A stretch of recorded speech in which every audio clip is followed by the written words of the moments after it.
The Oak Pantry was precisely as grim as its exterior suggested. A narrow chamber, perhaps 12 feet in length and 8 in width, it was lined floor to ceiling with shelving of such ambitious carving that one could scarcely move without encountering a particularly aggressive acanthus leaf or the frozen grimace of a cherub. The November light, filtering through the barred window with all the enthusiasm of a prisoner entering his cell, cast the entire room into a state of architectural melancholy that no amount of chemical analysis could quite dispel. The body had been removed, of course, but the chair remained, a substantial oak piece positioned before a mahogany desk of genuinely respectable proportions, rather too fine, Whimsy thought, for the mere management of domestic correspondence. The floor was polished to a shine that suggested either recent intervention or obsessive maintenance, and there was about the entire space that particular quality of carefully preserved silence which always reminded Whimsy of museums and tombs.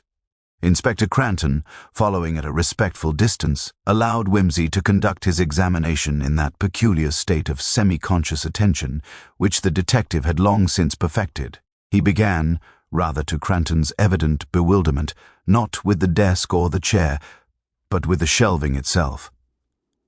Running his fingers along various surfaces with the concentration of a man reading Braille, he examined the dust patterns, or rather the conspicuous absence of dust patterns, in certain strategic locations. The room had been cleaned recently, and cleaned with a sort of selective attention that suggested someone with knowledge of what the police might subsequently examine. The upper shelves, naturally, bore the accumulated grime of years. The lower shelves, however, those within easy reaching distance, had been subjected to what could only be described as aggressive stewardship. "When was the room last cleaned by the servants?" Whimsy inquired, his tone suggesting the question was merely social pleasantry rather than forensic necessity. Cranton consulted his notebook, though Whimsy suspected this was rather for the sake of appearing methodical than from any actual uncertainty. "Mrs. Pemberton, the housekeeper, states it was cleaned on Monday morning, as is the custom. The pantry is done every Monday without fail, she says.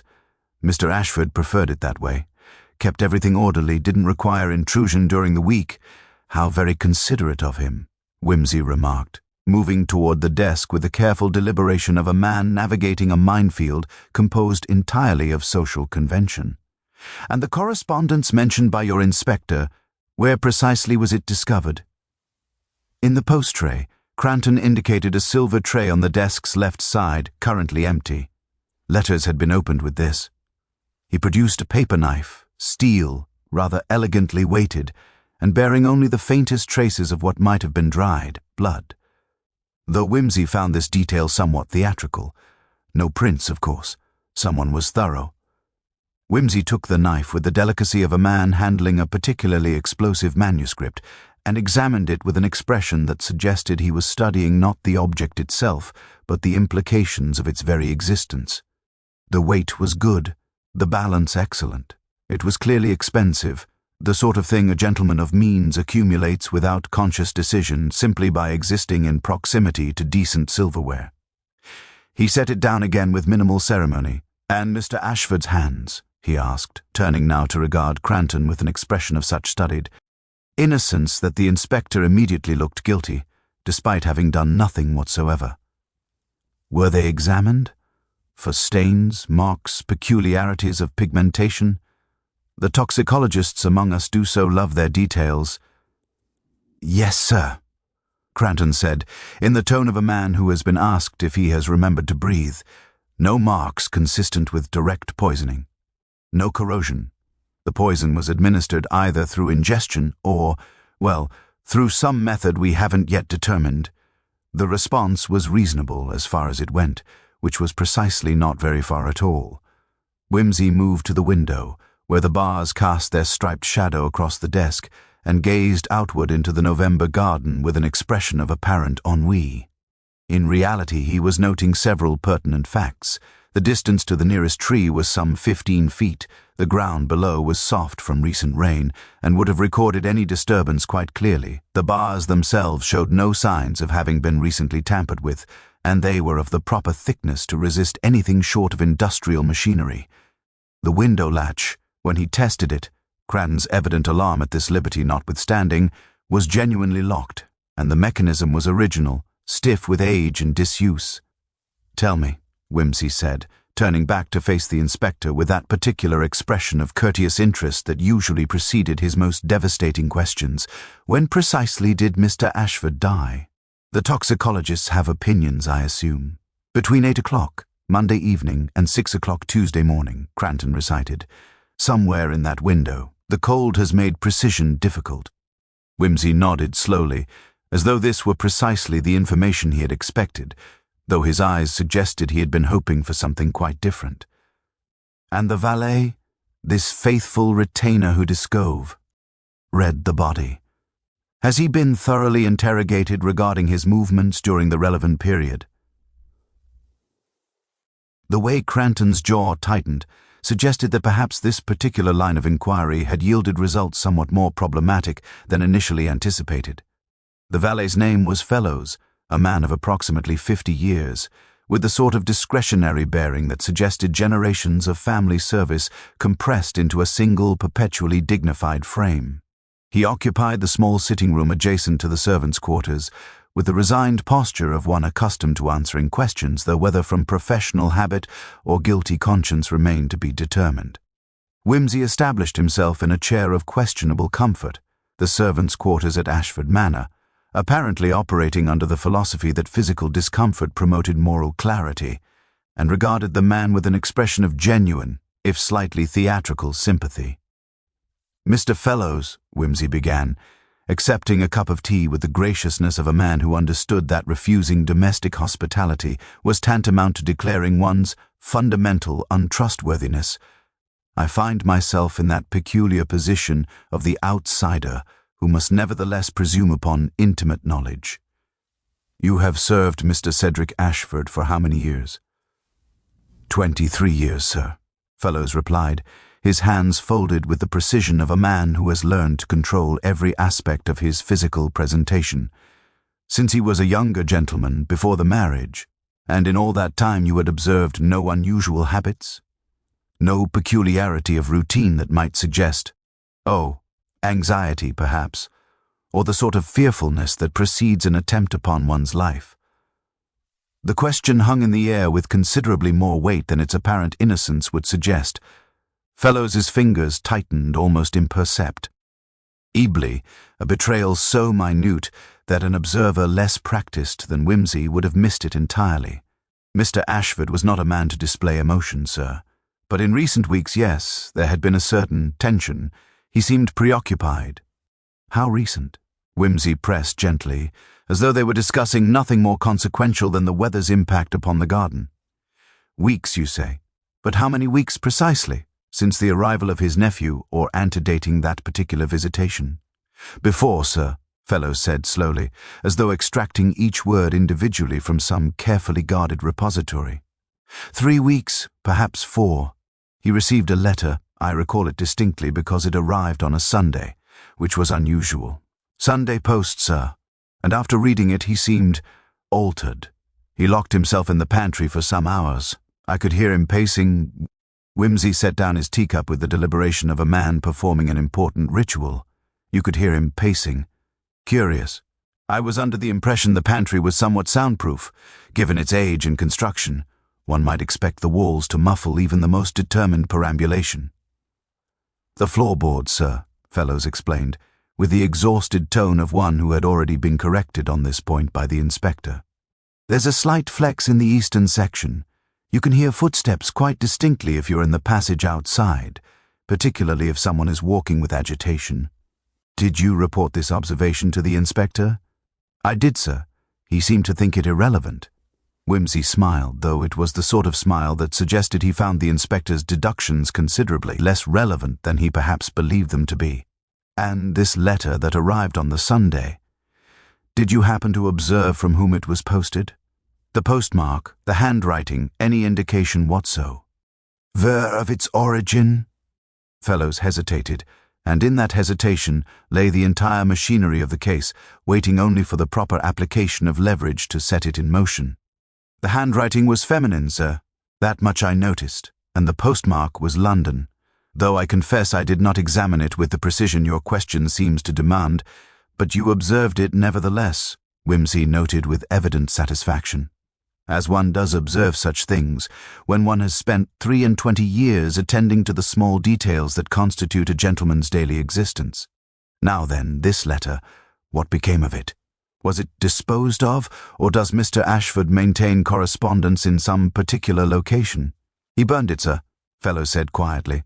Monday evening, in the study fireplace. I saw the ashes myself when clearing the great Tuesday morning. Fragments of blue paper, heavily charred. It was the only fire he permitted Monday evening, so it could scarcely have been anything else. The revelation arrived with the weight of inevitability rather than surprise, which was precisely the effect Wimsey preferred in matters of this sort.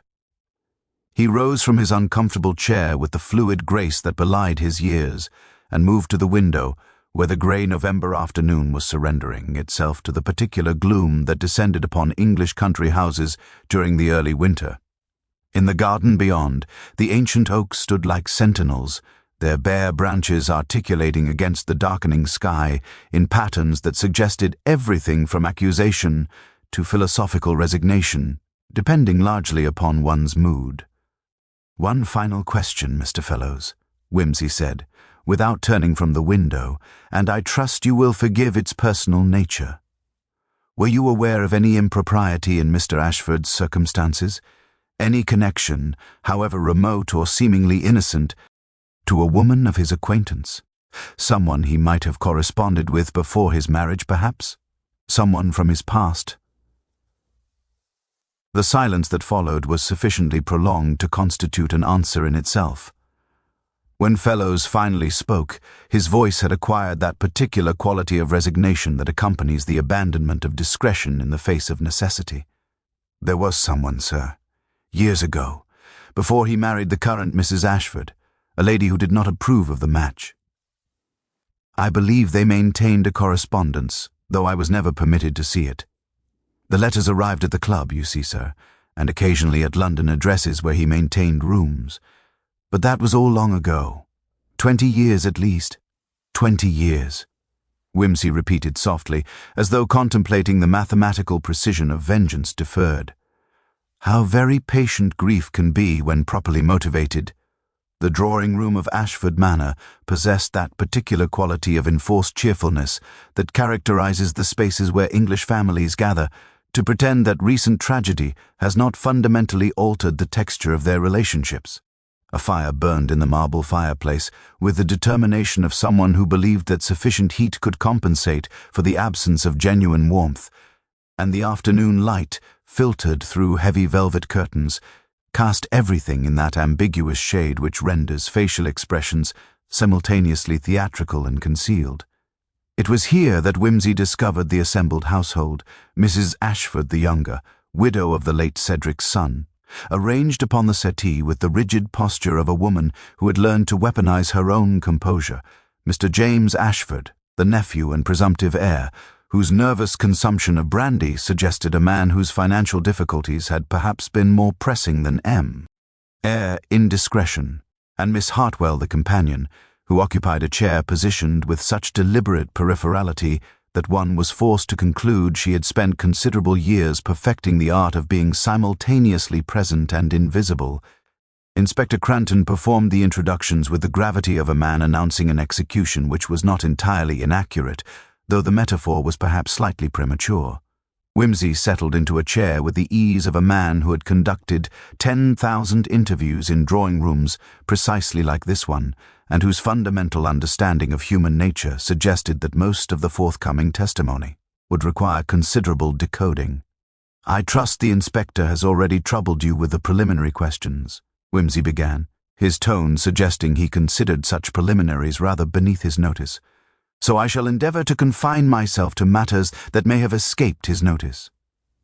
Mrs. Ashford, you have been in residence at the manor continuously for the past 5 years, I believe?"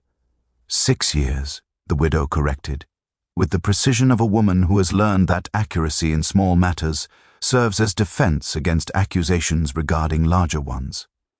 "Since my husband's death, my father-in-law was kind enough to offer me apartments. though his definition of kindness has always been somewhat economical. The observation hung suspended between them, with the delicate tension of a truth that might or might not prove relevant. Whimsy nodded as though she had merely confirmed something he already knew, which was the sort of investigative technique that usually prompted the unwary to fill silences with precisely the information they most wished to conceal. "And your allowance, Mrs. Ashford. It was discussed recently, I understand. There was perhaps some negotiation regarding its sufficiency?" Mrs. Ashford. Dee's jaw tightened almost imperceptibly, though her voice remained level. There was an understanding that certain economies might be required. My father-in-law believed that my son's education could be managed with considerably less expenditure than I had been allocating. We had not yet reached agreement on the matter. "How very practical of him," Whimsy observed, with that particular intonation that suggested practicality might be the least appealing of human virtues. "And your movements on Monday evening, Mrs. Ashford? I assume the inspector has already documented them with his customary thoroughness." "I dined in my apartments," she replied. "I took supper at 7 o'clock and retired early. I have a maid who can confirm this, Elspeth, if you wish to question her. I was fatigued from a day of household management." The response was constructed with such deliberate naturalism that it immediately aroused Whimsy's suspicions.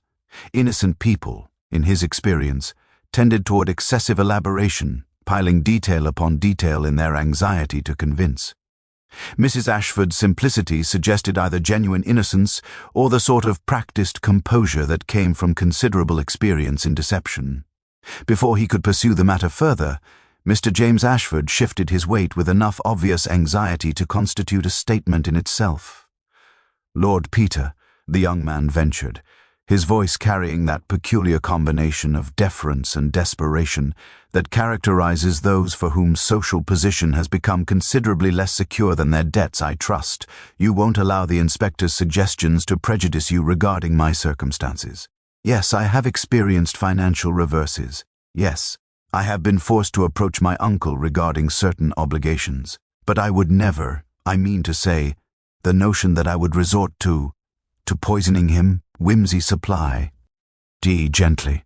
My dear Mr. Ashford, I harbor no preconceptions whatever regarding what you would or would not do. People are remarkably predictable creatures, but only if one bothers to observe them thoroughly. Now then, your uncle had apparently refused your request for financial assistance?" "He was considering it," James said quickly. He had not yet made a final decision.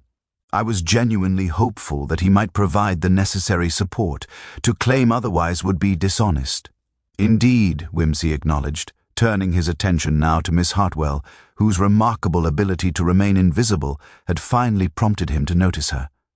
"And you, Miss Hartwell, have been companion to the elder Mrs. Ashford for precisely how long?" Miss Hartwell was a woman of indeterminate age, perhaps 50, perhaps older, of the sort whom one struggles to visualize in any context other than her current one, a companion to an ancient widow, serving out her years in grateful domesticity. Yet there was something in her eyes when she finally met Whimsy's gaze that suggested depths considerably less transparent than her circumstances might indicate. 8 years, Lord Peter, since before Mrs. Ashford's stroke, which has now rendered her largely unable to manage independent existence." "How very devoted of you," Whimsy observed. "And the elder Mrs. Ashford, does she maintain any correspondence? Any connection, however attenuated, to persons from her husband's past? I understand his first wife, I refer to Mr. Cedric's first wife, not the current Mrs. Ashford, has been deceased for some considerable time."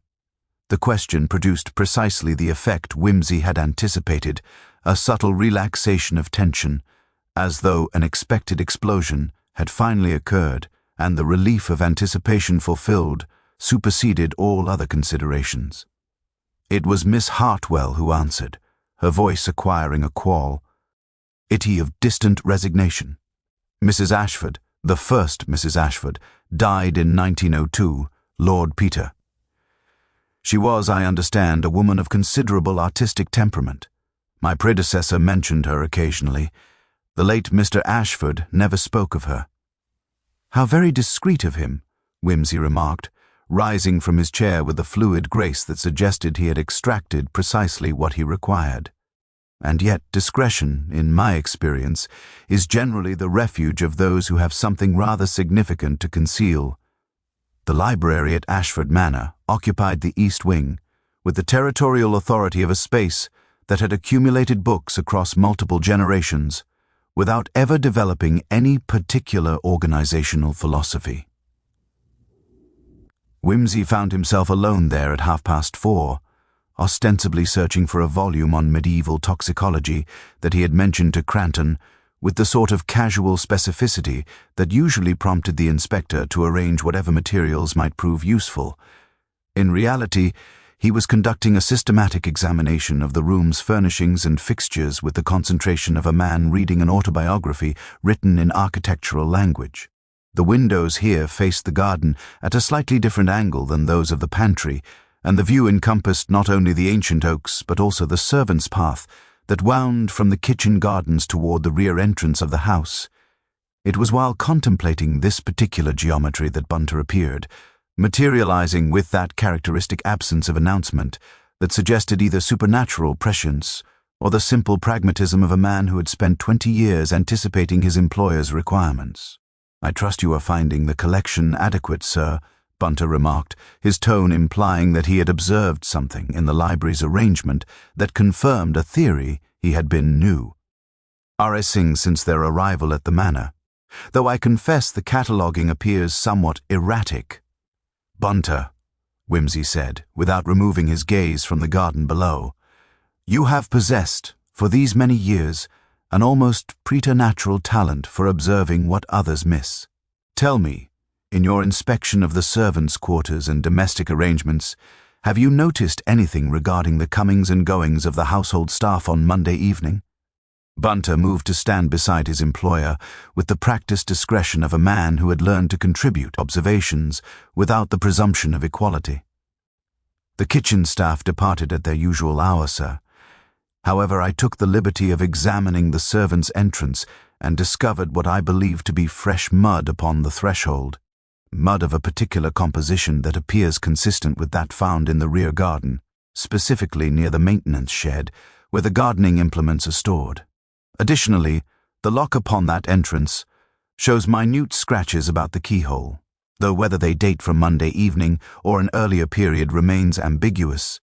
"Fresh mud," Whimsy repeated thoughtfully, "and scratches suggesting either recent or repeated manipulation of the lock. How very interesting. And the household accounts, Bunter? In your customary examination of the household management, did you observe anything that might illuminate Mr. Ashford's financial circumstances?" "The household ledgers are maintained with admirable precision by Mrs. Pemberton," Bunter replied. "However, I did observe that Mr. Ashford maintained a separate account book locked in his desk. Mrs. Pemberton expressed some uncertainty regarding its purpose, mentioning only that she occasionally posted receipts to him that appeared to relate to expenses not itemized in the general household budget. The revelation, not unexpected, confirmed a pattern that Whimsy had been assembling throughout his interviews. A man of means maintains secret expenditures. A secret correspondence arrives on an irregular schedule. The recipient of that correspondence dispatches a letter that produces visible anxiety. The letter is subsequently burned. Taken together, these facts suggested not mere financial impropriety, but something considerably more complex, the machinery of emotional entanglement combined with the weight of obligation long deferred. "You have been invaluable, Bunter," Whimsy said, turning from the window to regard his assistant with an expression of genuine appreciation. "Now then, I find myself in need of certain information that may require your particular talents. I require a catalogue of the household staff currently employed, with particular attention to those who have been in residence longer than 3 years. Additionally, ascertain whether Mr. Ashford maintained any properties in London, and if so, whether those properties have been visited within the past month. This information should ideally be obtained without drawing undue attention to the inquiry." "Very good, sir," Bunter acknowledged, moving toward the door with the fluid efficiency of one departing upon a mission of considerable importance.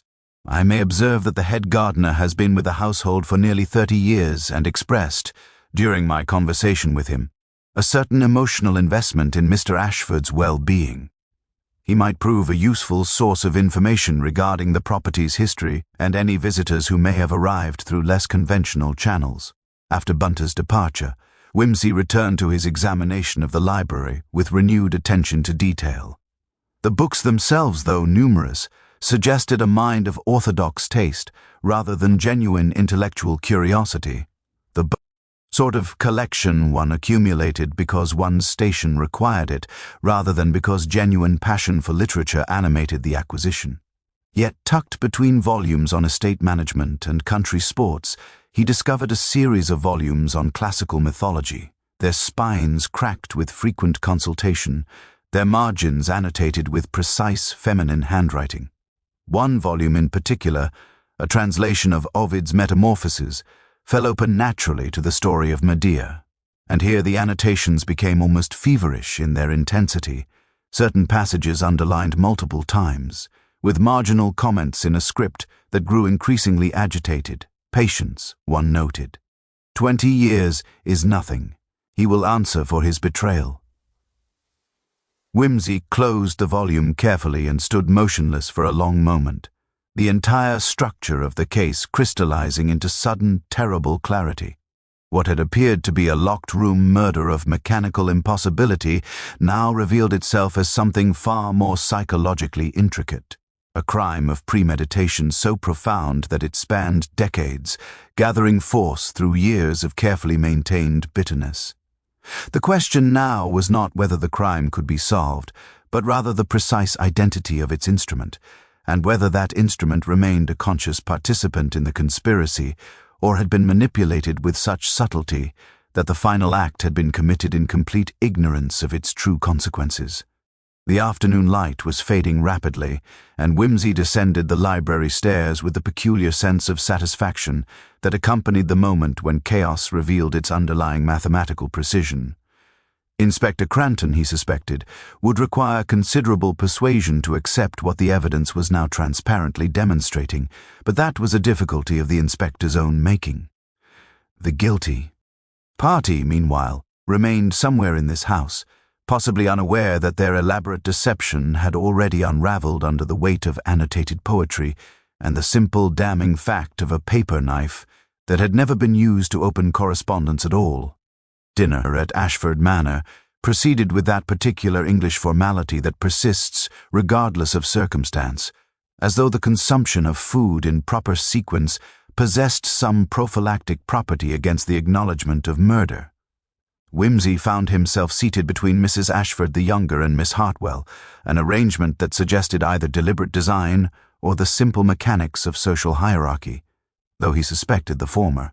The conversation maintained that peculiar superficiality that characterizes households attempting to ignore an elephant of considerable size occupying the dining room. The weather was discussed extensively. The prospects for the hunting season received considerable attention. Mr. James Ashford offered observations regarding improvements to the estate that his prospective inheritance might facilitate, which was tactless even by the standards of the grievously financially embarrassed. It was only as the soup course concluded that Whimsy, with the apparent casualness of a man making simple observation, posed a question that produced immediate, visible consequences. "Tell me, Miss Hartwell," he began, his tone suggesting nothing more consequential than polite curiosity. "In your 8 years of residence at Ashford Manor, have you had occasion to attend to the elder Mrs. Ashford's correspondence? I assume a woman in her 90s receives visitors and letters with some regularity." The question was sufficiently innocent in its phrasing, and yet something in Miss Hartwell's reaction, a subtle tightening about the eyes, a momentary hesitation before her fork resumed its path to her mouth, suggested it had struck considerably deeper than its surface suggested. "Mrs. Ashford receives very few letters, Lord Peter. Her circle has considerably diminished with age. Occasionally she receives communications from distant relatives, but mostly her time is occupied with household concerns and the management of her affairs through her solicitor." "How very orderly," Whimsy observed, "and yet I understand that before her stroke she maintained a more active correspondence. There was someone, I believe, a friend from her youth perhaps, someone with whom she had maintained contact across the years." Mrs. Ashford the younger interrupted with the aggressive politeness of one determined to forestall a conversation threatening to become uncomfortable. "Lord Peter, I confess I am puzzled regarding the relevance of my mother-in-law's correspondence to the matter of my father-in-law's death. Surely the investigation should focus upon those whose motives and opportunities are more immediately apparent." "Motives are curious things," Whimsy replied, setting down his spoon with deliberate precision. "They are rarely as straightforward as they initially appear. For instance, your own situation is considerably complicated. A widow of limited means, dependent upon her father-in-law's generosity, increasingly anxious regarding the sufficiency of her allowance, and yet possessed of the intelligence to recognize that precipitating his death before achieving a more favorable arrangement would be counterproductive to her interests. Similarly, Mr. James Ashford finds himself in financial distress, yet the solution to his difficulties lies not in murder, but in approaching his uncle with a sufficiently compelling narrative regarding his future intentions. No, the motives that interest me are those of considerably longer vintage." He turned his attention back to Miss Hartwell, with an expression of such precise attention that the woman appeared to physically shrink within her chair. "When precisely did you first meet the person whose correspondence formed such an integral part of your responsibilities at Ashford Manor, Miss Hartwell? You see, I suspect you did not arrive here 8 years ago as a simple companion to an elderly widow. I suspect you arrived with a mission, a project that had been planned with the patience and precision of someone who had waited decades for the proper moment. I suspect, in fact, that you arrived because someone else, someone with a prior claim upon your loyalty, required your presence here. The question I find myself contemplating is simply this: were you a willing participant in what transpired on Monday evening, or were you, however unwittingly, an instrument?" The silence that followed was sufficiently profound to constitute an answer. Miss Hartwell's hands, which had been occupied with her dinner fork, gradually stilled, and she seemed to age visibly, as though Whimsy's words had stripped away some careful veneer she had been maintaining. When she finally spoke, her voice was almost inaudible.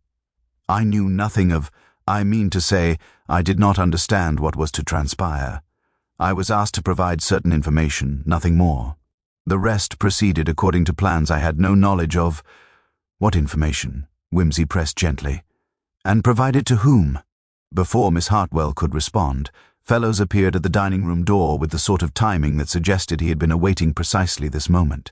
His expression was grave, almost ritualistic, and he moved directly toward Inspector Cranton, who had been sitting at the table in state of visible irritation at his exclusion from Whimsy's evident insights. "Inspector," Fellows said quietly, "I have something you should see. In the pantry. Behind paneling in the eastern wall. There is a compartment. I discovered it whilst conducting repairs this afternoon. It contains correspondence and a small glass vial, empty but bearing traces of what appears to be poison residue. The revelation produced the effect of a theatrical curtain rising upon a scene already half suspected but not yet confirmed." Whimsy rose from his chair with the unhurried grace of a man who had anticipated this development, and gestured toward the inspector with a gesture that suggested he should follow. "I believe," he said to the assembled company, "that what we are about to discover will answer several questions that have been troubling us. Miss Hartwell, I would advise you to prepare yourself for a conversation with the inspector that will require considerably more candor than you have thus far displayed. However, before that interview commences, I think there is one final matter that requires clarification, a matter involving the precise chronology of events and the identity of the individual who was actually present in the Oak Pantry at the moment of Mr. Cedric Ashford's death. The compartment behind the paneling was precisely where Fellows had indicated, though the precise mechanism of its opening required a delicate manipulation of the carved acanthus leaf that Whimsy executed with the practiced efficiency of a man who had encountered such architectural concealment before. The correspondence within was substantial, letters dating across nearly 3 decades, all in the same feminine hand, though the script evolved across the years from youthful flourish to the measured precision of age. The vial, when extracted, bore faint chemical residue consistent with strychnine, though its primary significance lay not in its contents, but in the fact of its concealment. These were not the artifacts one leaves behind by accident. They were a rang. Emmons deliberately positioned for discovery, as though the perpetrator had anticipated that eventually the truth would require external confirmation. Inspector Cranton, whose considerable irritation at being manipulated by events had now crystallized into something approaching genuine bewilderment, turned to Whimsy with the expression of a man recognizing that he had been operating within a fundamentally incomplete understanding of the case's structure. "Lord Peter," he began, his tone carrying overtones of professional desperation, "I confess I am entirely lost. These letters, if they establish a motive, they do so in a fashion that remains opaque to me. And the vial, it suggests premeditation certainly, but not the identity of the individual responsible for placing it there." Whimsy settled himself into the chair before the desk, the very chair where Cedric Ashford had spent his final Monday evening, with the air of a man preparing to deliver a lecture of considerable complexity to an audience of limited receptivity. "The letters," he began, "establish not one motive, but multiple layers of motivation accumulated across decades. They are written by a woman named Eleanor Hartwell. No relation, I suspect, to our Miss Hartwell, though that particular fiction served its purpose admirably. Eleanor was, prior to 1902, the woman to whom Cedric Ashford was profoundly, passionately, and quite hopelessly devoted. She was an artist, apparently, a woman of genuine talent and considerable independence of thought. She did not approve of Cedric's marriage to his first wife, and that disapproval was justified. The marriage was, by all evidence, undertaken for financial rather than sentimental reasons. Eleanor remonstrated, pleaded, and ultimately withdrew, maintaining her correspondence through his clubs and London properties, a correspondence that persisted even after his remarriage and the subsequent death of the first Mrs. Ashford. He lifted one of the earlier letters from the collection, its envelope yellowed with age. In 1902, Eleanor apparently accepted that her position was untenable and attempted to move beyond her attachment. However, the letters written after that date suggest a particular form of psychological torture, not angry denunciations but rather reminiscences, observations of shared interests, and increasingly bitter observations regarding Cedric's choices. By all evidence, Eleanor Hartwell died approximately 6 years ago. However, before her death, she made certain arrangements. Whimsy gestured toward Miss Hartwell, who had been brought into the library under subtle guard and now occupied a chair near the fireplace with the appearance of a woman whose carefully constructed existence had been revealed as entirely illusory. Our Miss Hartwell was, in fact, Eleanor's niece, a young woman of uncertain prospects and questionable employment history who suddenly found herself the recipient of an extraordinary bequest, a substantial sum of money and detailed instructions regarding the infiltration of Ashford Manor in the capacity of companion to the elder Mrs. Ashford. The instructions were precise. She was to gain access to the household, establish herself as indispensable, and await the arrival of a specific letter, a letter that would serve as the trigger for the operation that was to follow. "But the mechanism," Cranton interjected, his frustration evident in his tone, "remains unexplained. The pantry was locked, the windows were barred. How was the poison administered, and who precisely administered it?" Whimsy rose from the chair and moved to the desk, where he lifted the paper knife with the delicacy of a man handling archaeological evidence. The poison was not administered through direct means. It was administered quite ingeniously, through the one method that would leave no trace upon the victim's hands and that would require no physical presence in the locked room at the moment of death. The strychnine was dissolved in solution and applied to the interior surface of the envelope seal. When Cedric opened the letter that arrived on Sunday, the poison entered his system through the microscopic abrasions that invariably occur when one manipulates paper. The effect would have been delayed, perhaps by several hours, which accounts for the precise timing of the Monday evening correspondence burning. He realized upon reading the contents what had been done to him. The letter itself, Whimsy continued, retrieving it from the collection before him, was written by Eleanor herself prior to her death, with instructions that it be posted on a specific date by her solicitor. It contained the final reckoning, a detailed account of her suffering, her sacrifice, and the ultimate cost of Cedric's betrayal. and it contained, most significantly, a confession. Eleanor was revealing that her death was not natural but deliberate, undertaken to ensure that she would not be compelled to witness whatever suffering might subsequently befall the man who had destroyed her life. The implications of this revelation settled over the room like a fog, and even Inspector Cranton appeared to recognize the profound psychological complexity of what had been constructed. A woman dead for 6 years had committed murder from beyond the grave.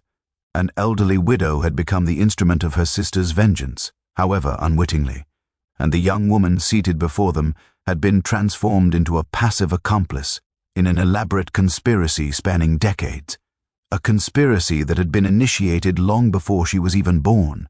The question that now demands resolution, Whimsy said, his voice acquiring that particular tone of clinical precision that characterized his final unmasking of the guilty, is the extent of Miss Hartwell's genuine complicity in this matter, and whether her presence in this household served merely as insurance, a human presence to ensure that no intervention might prevent the poison from achieving its intended effect. Miss Hartwell's collapse was not dramatic, which somehow rendered it considerably more devastating than theatrical display would have achieved. She seemed to diminish within her chair, her carefully maintained composure fragmenting like porcelain, subjected to sudden temperature alteration. When she finally spoke, her voice possessed that peculiar quality of someone awakening from a profound deception to recognize the full extent of her own manipulation. "I knew nothing," she said quietly, her gaze fixed upon some invisible point beyond the library walls. "I came to Ashford Manor because I was promised employment and a modest salary. My aunt had left me money, yes, but it was insufficient to sustain independent existence. I was told only that I should establish myself in the household, that I should gain the confidence of Mrs. Ashford Sr., and that I should remain attentive to any communications directed toward Mr. Cedric. I was instructed that a letter would eventually arrive, and that I should ensure it was delivered without fail, nothing more. I swear upon what remains of my immortal soul that I knew nothing of poison, nothing of my aunt's intentions. I was merely a mechanism of her will." Inspector Cranton, whose professional integrity demanded that he demonstrate some measure of authority despite having been thoroughly outmaneuvered by events, moved toward the woman with notebook extended. However, Whimsy raised a hand with the subtle gesture of someone accustomed to having his suggestions treated as law. "Inspector, I believe Miss Hartwell's statement is sufficiently credible that preliminary incarceration might be deferred pending further investigation. However, certain verifications remain necessary. The solicitor who posted the letter, for instance, that individual should be located and questioned regarding Eleanor Hartwell's instructions. The financial arrangements by which Miss Hartwell received her aunt's bequest should be examined.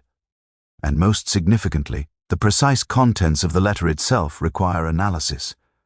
He turned to address Miss Hartwell directly, his expression acquiring that particular quality of clinical sympathy that he reserved for those whom he recognized as victims of circumstance rather than architects of crime. "You did not know, Miss Hartwell, because you were deliberately kept in ignorance. That distinction carries considerable legal and moral weight. However, the fact remains that you were, however unknowingly, instrumental in facilitating a conspiracy that spanned decades. Your aunt, or rather the force of your aunt's will extending from beyond death, utilized you as a vector for vengeance that you did not consent to deliver. That is a peculiar form of violation, and I suspect the law will struggle to accommodate it within its conventional categories." Fellows, who had maintained his position near the doorway with the patient dignity of a man accustomed to bearing witness to tragedies he could not prevent, cleared his throat with the subtle delicacy of one seeking permission to intrude upon proceedings that had temporarily transcended the ordinary mechanics of household service. "If I may observe, Lord Peter," he ventured, "the matter of Mr. Ashford's emotional state on Monday evening remains incompletely addressed. I mentioned previously that I heard him pacing in the pantry. What I did not mention, as it seemed at the time to possess no significance, was that he subsequently emerged from the pantry and requested that I bring him pen and paper. He spent the remainder of the evening composing what appeared to be a substantial document. I assumed it to be a revision of his will, though he did not explicitly state as much. The revelation produced a sudden shift in Whimsy's expression, a tightening about the eyes that suggested information had arrived that contradicted some assumption upon which his reconstruction had been built. He moved immediately to the desk and began a systematic examination of the drawers, his movements acquiring the focused precision of a man engaged in urgent discovery. It was in the third drawer, concealed beneath a quantity of household account books, that he discovered what he sought, a letter written in Cedric Ashford's own hand, addressed to no one in particular, but clearly intended for eventual discovery. The document was substantial, covering perhaps 15 pages in Ashford's precise elderly script. Whimsy read through it in silence, his expression gradually acquiring that peculiar combination of satisfaction and profound melancholy that characterizes the moment when a mystery achieves resolution while simultaneously revealing depths of human suffering that transcend the mechanics of criminal investigation. When he finally lowered the pages, his voice possessed an uncharacteristic quality of weariness. "Gentlemen," he said, addressing both Cranton and Fellows, "I believe we have been laboring under a misapprehension regarding the precise nature of this crime. It is not, as the physical evidence initially suggested, a matter of calculated poisoning executed from beyond the grave by a woman seeking vengeance. Rather, it is an act of voluntary surrender undertaken by a man who had spent decades in the thrall of guilt so profound that it had become inseparable from his existence." He gestured toward Miss Hartwell with an expression of something approaching compassion. "Your aunt, Miss Hartwell, did not intend for the letter to function as an instrument of murder. She intended for it to function as an instrument of revelation, a final, irrevocable statement of the suffering she had endured and the acknowledgement that her death was her own choosing, undertaken to escape the psychological torment of her unrequited attachment. The poison was not meant to kill Mr. Ashford. It was meant to ensure that his death, when it came, would arrive precisely as it had, as an act of conscious self-destruction undertaken by a man who could no longer bear the weight of what he had done. Cranton's expression suggested he was struggling to accommodate this analysis within the conventional framework of legal culpability. "Then you are suggesting, Lord Peter, that Cedric Ashford essentially murdered himself? That he consumed the poisoned letter knowing precisely what it contained?" "I am suggesting," Whimsy replied, "that Mr. Cedric Ashford spent the evening after receiving Eleanor's final message contemplating the accumulated weight of his choices, and that he deliberately chose to end his existence rather than continue bearing the burden of his guilt. The locked room was not a puzzle to be solved, but a tomb he constructed for himself. And the real tragedy, Inspector, is that by providing him with the means to escape his suffering, Eleanor Hartwell ultimately achieved precisely what she had not intended, not vengeance, but mercy. The document that Cedric Ashford had composed during his final evening revealed itself to be not merely a confession, but a comprehensive excavation of decades-long emotional devastation. Written in the peculiar clarity that sometimes accompanies imminent death, the letter documented with meticulous precision the entire arc of his relationship with Eleanor Hartwell. Their initial meeting at a London gallery in 1889, the passionate correspondence that had sustained them across years of RCED separation, and the ultimate capitulation to family pressure and financial necessity that had prompted his marriage to a woman he had never loved. What emerged from these pages was not the portrait of a simple seducer, but rather a man of genuine sensitivity who had sacrificed the singular attachment of his existence upon the altar of propriety and economic security. The irony, which Whimsy noted with his characteristic detachment, was that Eleanor's renunciation had not freed him, but had instead crystallized his guilt into something resembling permanent psychological imprisonment. Inspector Cranton, holding the letter with the reverence of one handling evidence of unprecedented emotional complexity, appeared genuinely troubled by its implications. "Lord Peter," he ventured, his earlier professional certainty now replaced by something approaching philosophical discomfort, "if what you suggest is accurate, if Mr. Ashford deliberately consumed poison knowing its contents, then how do we classify this matter in legal terms? Is it suicide?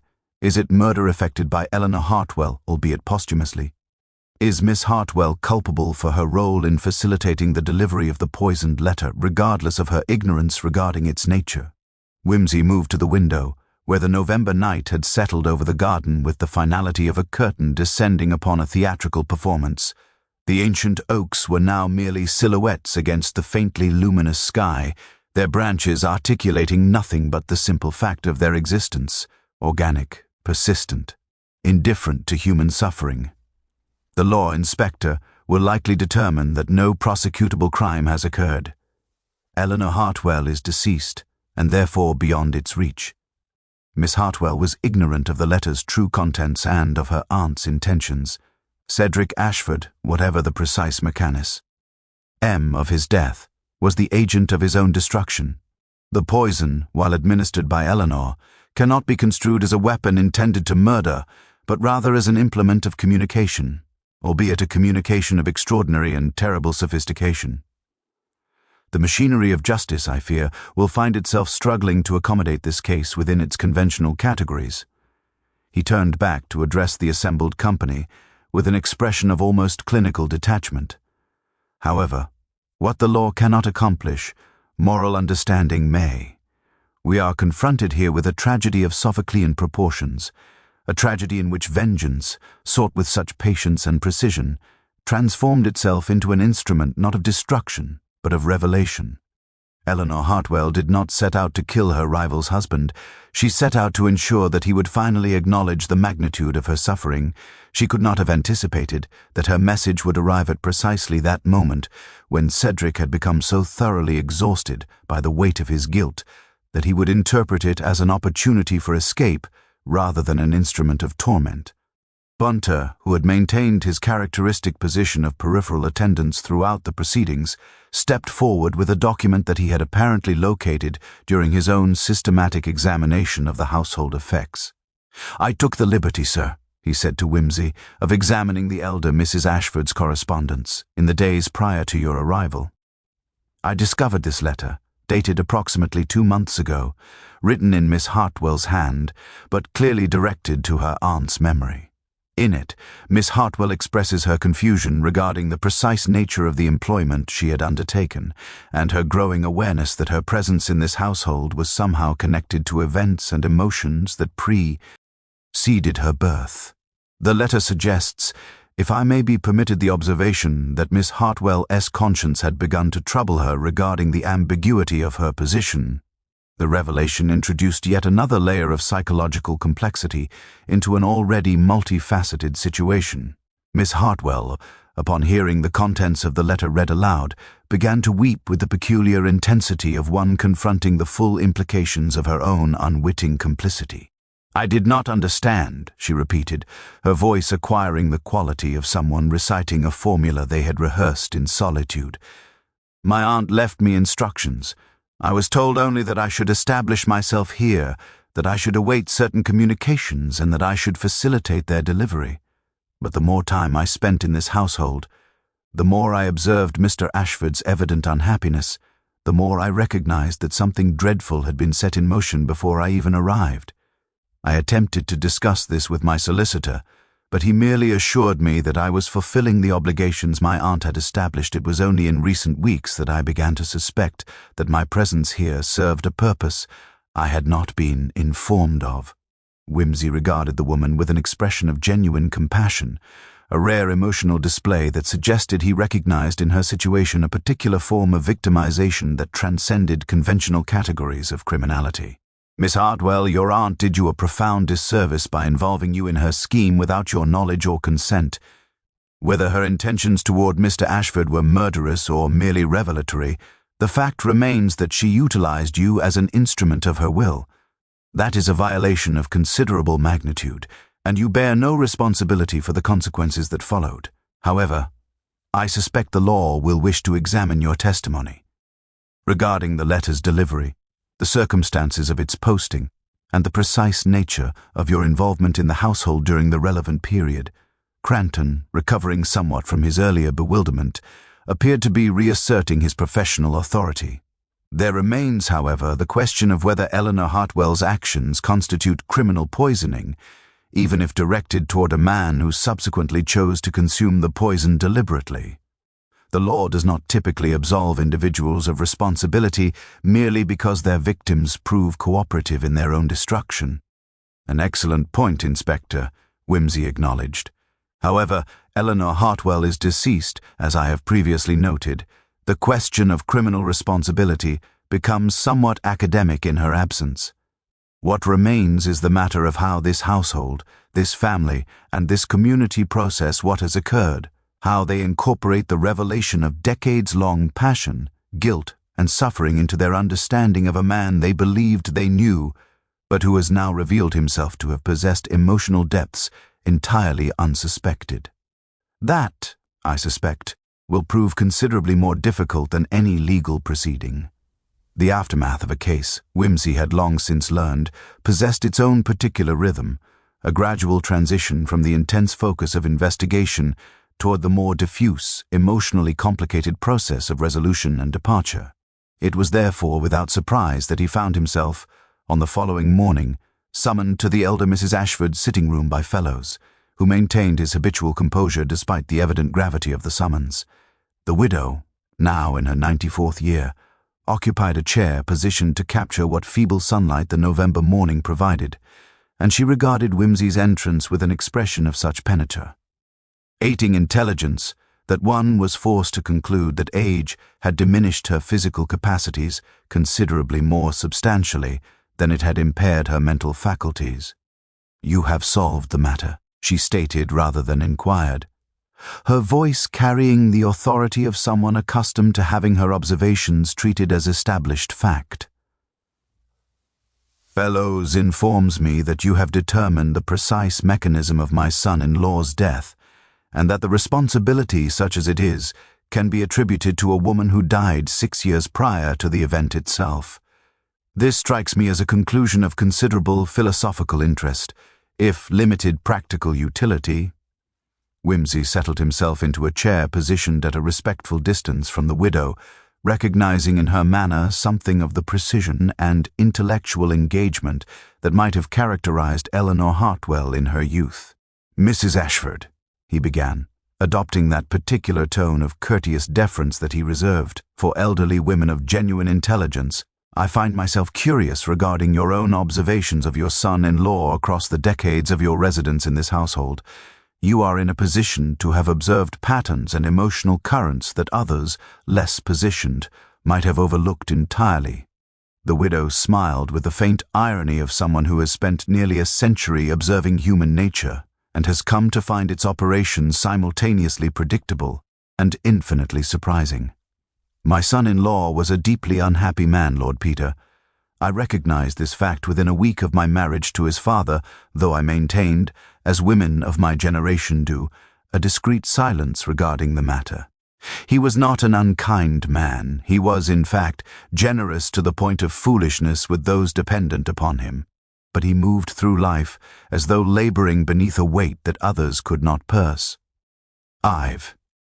His marriage to my daughter-in-law was a convenience to both parties, though they developed over the years a genuine if somewhat restrained affection. His relationship with his nephew was cordial but distant, and his correspondence was the true window into his emotional life. I noticed, you understand, that certain letters produced in him a state of profound disturbance. I was never so crude as to inquire regarding their contents, but I observed the effects with the clarity that age and proximity permit. "And did you suspect," Whimsy inquired delicately, "the identity of the correspondent whose letters produced such profound emotional consequences?" "I suspected," Mrs. Ashford replied, "that there existed in my son-in-law's past a woman whom he had loved with the sort of completeness that permits no subsequent attachment to achieve comparable depth. Whether that woman was living or dead, whether she maintained active correspondence or existed merely in the architecture of his memory, I could not determine. But I recognized in the pattern of his emotional response the particular anguish of a man who had sacrificed the singular attachment of his existence upon the altar of propriety and economic security. It is a sacrifice that the masculine sex seems particularly inclined to make, and having made it, to regret with proportional intensity. The widow paused to accept a cup of tea from Fellows, who had appeared at her elbow with the prescience of long service, and continued with the unhurried deliberation of one who has learned that truth-telling benefits from a certain measured pace. I also observed, in recent weeks, a particular change in my son-in-law's demeanor. He seemed to have achieved a state of resolution, not happiness precisely, but something resembling acceptance. It was as though he had arrived at some conclusion regarding the structure of his own existence and had determined to act upon it. I confess that I did not anticipate precisely what form that action would take, though I cannot claim to have been entirely surprised by the event itself. Whimsy leaned forward with an expression of genuine curiosity. And Miss Hartwell, Mrs. Ashford, you perceived her role in this household, her presence as your companion. Did you recognize in her arrival some connection to the emotional currents I have just described? Miss Hartwell arrived, Mrs. Ashford said slowly, at precisely the moment when certain financial arrangements regarding my son-in-law's estate were being finalized. She presented herself as a companion to me, and she performed that function adequately, though her true purpose, whatever it was, remained obscure to me. However, I am not entirely without observation, Lord Peter. A woman does not arrive in a household at the advanced age of 50+, possess no prior references of consequence, and accept a modest salary without some compelling motivation. I assumed initially that she was the natural daughter of some relative, and that her presence served some function of discretion. I now understand that her motivation was considerably more complex. And your son-in-law? Whimsy pressed. Did he recognize her, understand her presence, suspect the truth regarding her identity and purpose? The widow's expression acquired a quality of profound sadness. I believe he recognized in Miss Hartwell's arrival the intervention of a force from his past, a communication, as it were, from beyond the veil of years. Whether he understood the precise mechanism of that intervention or merely perceived its general outline, I cannot determine. However, I observed that his emotional state, following her arrival, began a trajectory toward resolution. It was as though he had been given permission, or perhaps a final opportunity, to address the accumulated weight of his guilt through action rather than continued endurance. She set down her teacup with the precision of ritual. What I wish you to understand, Lord Peter, is that my son-in-law's death, while technically the product of poisoning, was fundamentally an act of volition undertaken by a man who had exhausted his capacity to continue existing beneath the burden of accumulated regret. Eleanor Hartwell, whoever she was to him, provided not merely the means but the occasion for that final act of liberation. Whether that constitutes murder or mercy remains, I suspect, a question upon which reasonable individuals may respectfully disagree. The library fell silent as Whimsy permitted his observation to settle like sediment through water, and Inspector Cranton, recognizing in the detective's deliberate pacing the prelude to pronouncements of considerable significance, positioned himself in readiness for whatever revelation was to follow. The case of Cedric Ashford's death, Whimsy began, his voice acquiring that particular tone of measured intensity that characterized his most profound conclusions, presents us with a peculiarity of such magnitude that it demands we reconsider not merely the facts of the matter, but the entire philosophical framework within which we customarily evaluate culpability and responsibility. We are confronted with a poisoning that was simultaneously an act of self-destruction, with a murder that was perpetrated by a woman 6 years deceased, with a conspiracy of such psychological subtlety that the instrument of its execution remained entirely ignorant of her own role in the machinery. The conventional apparatus of justice, Inspector, offers no adequate vocabulary for such circumstances. He rose from his chair and moved toward the shelves, where the annotated Ovid remained positioned, its M. Argans still bearing the testimony of Eleanor Hartwell's decades-long emotional torment. Eleanor Hartwell was a woman of genuine artistic sensibility who sacrificed the singular attachment of her existence to the altar of propriety, or rather to a man's cowardice in the face of propriety. She did not, I believe, set out to commit murder. She set out to achieve something considerably more complex, the delivery of a final communication that would force Cedric Ashford to acknowledge the magnitude of her suffering and, by extension, the magnitude of his own guilt. The poison was not intended as an instrument of death, but as a guarantor of effect, a means of ensuring that her message, delivered through the most intimate channel available, would achieve a permanence and an impact that mere words upon paper might not accomplish. Cranton, his professional integrity struggling against the weight of Whimsy's analysis, ventured a tentative objection. But Lord Peter, surely the deliberate administration of poison, regardless of the perpetrator's ultimate intentions, constitutes attempted murder. Eleanor Hartwell could not have anticipated precisely how her victim would respond to such a communication.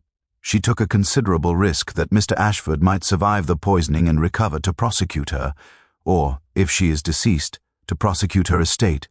An excellent observation, Whimsy acknowledged, and one that demonstrates precisely why the legal apparatus must, in this instance, defer to the machinery of moral understanding. Eleanor Hartwell died 6 years ago. She is therefore beyond the reach of prosecution. Miss Hartwell, while instrumental in facilitating the delivery of the poisoned letter, remained entirely ignorant of its true nature and of her aunt's intentions. The law can scarcely prosecute an individual for actions undertaken without knowledge or consent. And Cedric Ashford, I believe, consumed the poisoned letter with full awareness of its contents and deliberate intention to end his own existence. The mechanism was poisoning, yes, but the agency was his own. The letter was delivered to him by his own hand, extracted from the envelope by his own fingers, and the decision to consume it was undertaken with the clarity of a man who had reached the limit of his capacity to endure emotional burden. He turned to regard Cranton directly, his expression acquiring that particular quality of clinical detachment that characterized his most profound pronouncements. "Inspector, I believe we must conclude that no prosecutable crime has occurred in this matter. Eleanor Hartwell's actions, while ethically questionable, transpired beyond the reach of law through the simple mechanism of her death. Miss Hartwell participated in events of which she remained ignorant, a circumstance that, while morally troubling, does not constitute criminal liability.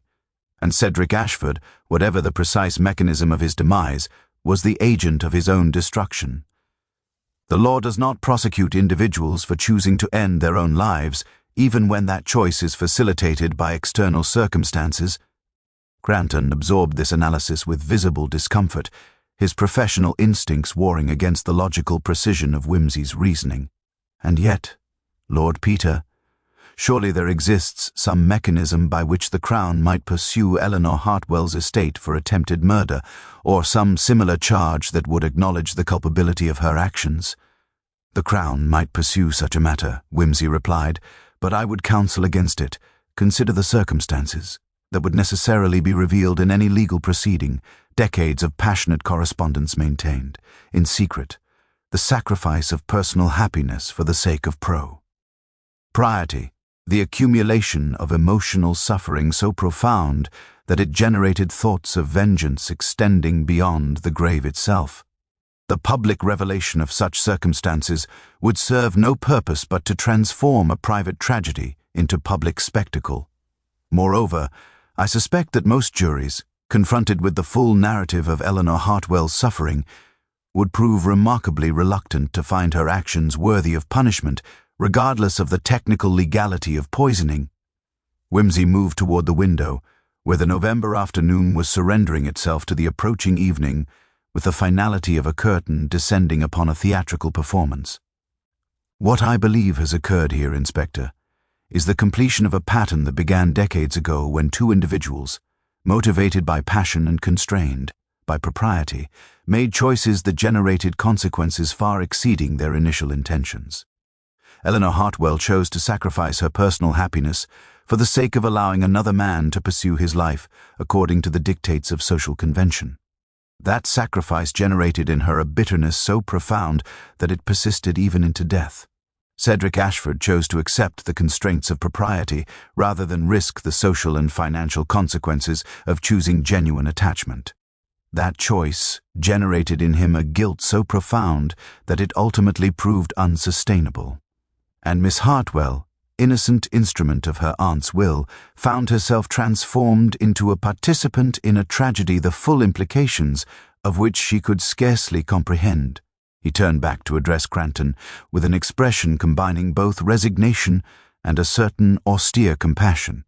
"My recommendation, Inspector, is that this case be closed as suicide, that the official record reflect that Cedric Ashford, despondent over certain personal and financial matters, to okay his own life through the administration of poison. Miss Hartwell should be released without charges. The letters should be sealed and returned to her custody or destroyed at her discretion. And Eleanor Hartwell's memory should be permitted to rest undisturbed by the machinery of legal prosecution. Some crimes, Inspector, are too profoundly human to admit of conventional justice.